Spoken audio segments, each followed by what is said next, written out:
The ruling party in Georgia has officially nominated Defence Minister and former Prime Minister Irakli Gharibashvili as Prime Minister following the resignation of Giorgi Gakharia. In a surprise move on Thursday, Gakharia quit following the order to arrest opposition party leader Nika Melia. He said he'd failed to reach an agreement his own party over Melia's case. The new appointee now has 2 weeks to name his cabinet.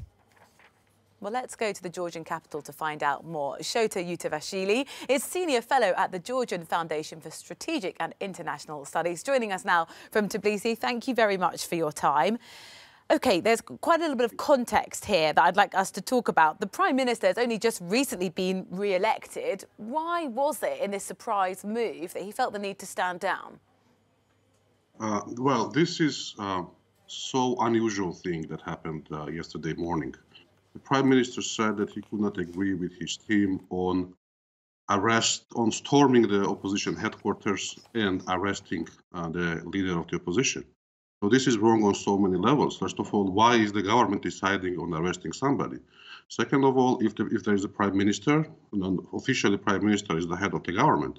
So if somebody disagrees with him, he should fire that somebody, not resign himself. But the problem is that in the Georgian system, the Prime Minister is not really head of state because Georgia is run by the man who has no formal position. He is the former Prime Minister Ivanishvili, and Ivanishvili has been sort of extending his grip on the country.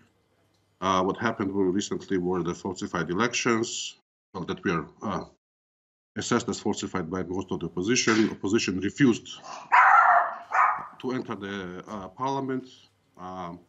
And then the government decided to arrest the leader of the opposition for disobedience. And the former Prime Minister decided that he would not do it.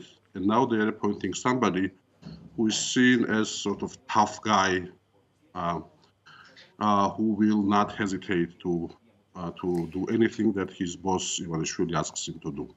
So the Defence Minister, who's now been appointed as the next Prime Minister, has already been Prime Minister before, but wasn't particularly successful. How might that be different this time? Do the public like him? Do they have confidence in him?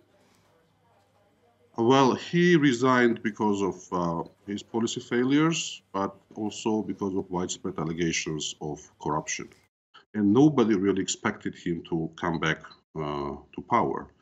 The only reason that he is back is probably because he is the guy who will do everything without questioning what Mr. Ivanishvili tells him to do, something that the previous Prime Minister Gakharia failed to deliver for Mr. Ivanishvili. So everybody is afraid now that Georgia is expecting for very tough times.